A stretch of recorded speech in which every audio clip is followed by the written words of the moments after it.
નમસ્કાર દર્શક મિત્રો, નયા ભારત ન્યૂઝમાં તમારું હાર્દિક સ્વાગત છે। હું છું મંસરી શેરબાનુ।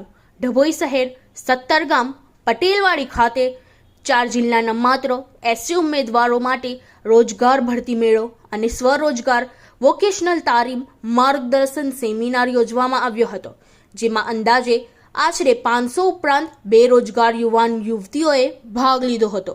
સમસ્ત આદિવાસી સમાજ ડભોઈ અને મોડેલ કરિયર સેન્ટર મદદનીશ નિયામક રોજગાર કચેરી તરસાલી વડોદરા, જિલ્લા રોજગાર કચેરી રાજપીપળા તેમજ જિલ્લા રોજગાર કચેરી છોટાઉદેપુરના સંયુક્ત ઉપક્રમે અલ્પેશભાઈ ચૌહાણ રોજગાર અધિકારીની ઉપસ્થિતિમાં તારીખ 6/6/2024ના રોજ 17 ગામ લેઉયા પાટીદાર સમાજની વાડી યમુનાનગર સોસાયટી ડભોઈ ખાતે અનુસૂચિત જનજાતિ મહિલા અને પુરુષ ઉમેદવારો માટે રોજગાર ભરતી મેળો યોજવામાં આવ્યો હતો, જેમાં 10 પાસ, 12 પાસ, આઈટીઆઈ ગ્રેજ્યુએટ લાયકાત ધરાવતા 18 વર્ષથી 35 વર્ષના ઉમેદવારો માટે ઇન્ટરવ્યૂ પ્રક્રિયા હાથ ધરવામાં આવી હતી। રોજગાર ભરતી મેળામાં વડોદરા અને આસપાસના જિલ્લાઓની નામી કંપની હાજરીમાં કેમ્પ યોજાયો હતો, સાથે સ્વરોજગાર વોકેશનલ સ્કિલ તાલીમ માટે માર્ગદર્શન આપવામાં આવ્યું હતું, તેમજ જે ઉમેદવારો લશ્કર કે અગ્નિવીર તરીકે કારકિર્દી બનાવવા માંગે છે તેઓને રાષ્ટ્રીય રક્ષા યુનિવર્સિટી ખાતે ફ્રી નિવાસી તાલીમ માટે સ્ક્રુટિની કેમ્પ યોજવામાં આવશે। આથી રોજગાર ઈચ્છુક અને ફી નિવાસી તાલીમ ઉમેદવારોએ પોતાના ડોક્યુમેન્ટ, આધાર કાર્ડ, પાસપોર્ટ સાઇઝ ફોટા, જાતિનો દાખલો, એલસી તેમજ 5 બાયોડેટા સાથે હાજર રહેલા તેમજ ભરતી મેળા સ્થળ સુધી મફત મુસાફરી માટે એસટી કૂપન રોજગાર કચેરી વડોદરા દ્વારા આપવામાં આવી હતી। આશરે 500 ઉપરાંત બેરોજગાર યુવાનો યુવતીઓ ઉપસ્થિત રહ્યા હતા। Bureau report Lalabhai Bhatiyara. Okay sir.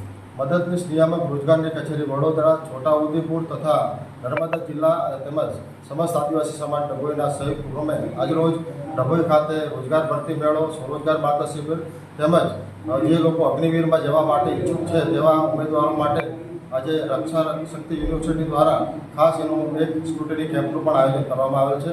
આજના ભરતી મેળામાં લગભગ 3 જિલ્લાના આદિવાસી સમાજના લગભગ 500થી વધારે ઉમેદવારો આ ભરતી મેળામાં ભાગ લીધો છે। સાથે સાથે લગભગ 10થી વધારે નોકરીદાતા દ્વારા 500થી વધારે વેકન્સી માટે આ ભરતી મેળાનું આયોજન થયું છે, જેમાં લગભગ 500થી વધારે ઉમેદવારો રોજગારી તકો પ્રાપ્ત થનાર છે। સાથે સાથે અનુબંધમ પોર્ટલ રોજગારલક્ષી પોર્ટલમાં પણ ઉમેદવારો વધુ રોજગારી ઓનલાઈન મેળવી શકે તે માટે પણ આજે માર્ગદર્શન આપવામાં આવી રહ્યું છે। અલ્પેશ ચૌહાણ, રોજગાર અધિકારી વડોદરા। જય જોહર, જય આદિવાસી। આજરોજ ડભોઈ ટાઉનની અંદર શિક્ષણને લગતો સેમિનાર સમસ્ત આદિવાસી સમાજ ટીમ દ્વારા કરવામાં આવ્યો, જેની અંદર આદિવાસી સમાજના બાળકો શિક્ષણ લઈને ઉચ્ચ શિક્ષણ પ્રાપ્ત કરે અને આગળ એમની દિશાઓ નક્કી થાય એ હેતુથી શૈક્ષણિક સેમિનાર કરવામાં આવ્યું, જેમાં તેજસ્વી તાલાઓનું સન્માન તેમજ બાળકોને ફ્રીમાં ચોપડાઓનું વિતરણ કરવામાં આવ્યું અને સમાજને એક દિશા તરફ જવા માટે જુદી જુદી સંસ્થાઓ દ્વારા નિષ્ણાતો દ્વારા બોલાવીને આગળના એજ્યુકેશન માટે માહિતી આપવામાં આવે। જય જોહર, જય આદિવાસી।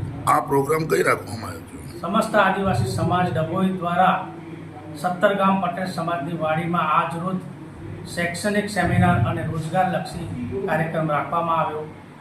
એમાં હું વસાવા શૈલેષ કુમાર રતિલાલ ડભોઈ આદિવાસી સમાજના પ્રમુખ તરીકે અહીંયા ઉપસ્થિત हूँ। इस वीडियो को लाइक करें, हमारे चैनल को सब्सक्राइब कर बेल आइकन जरूर प्रेस करें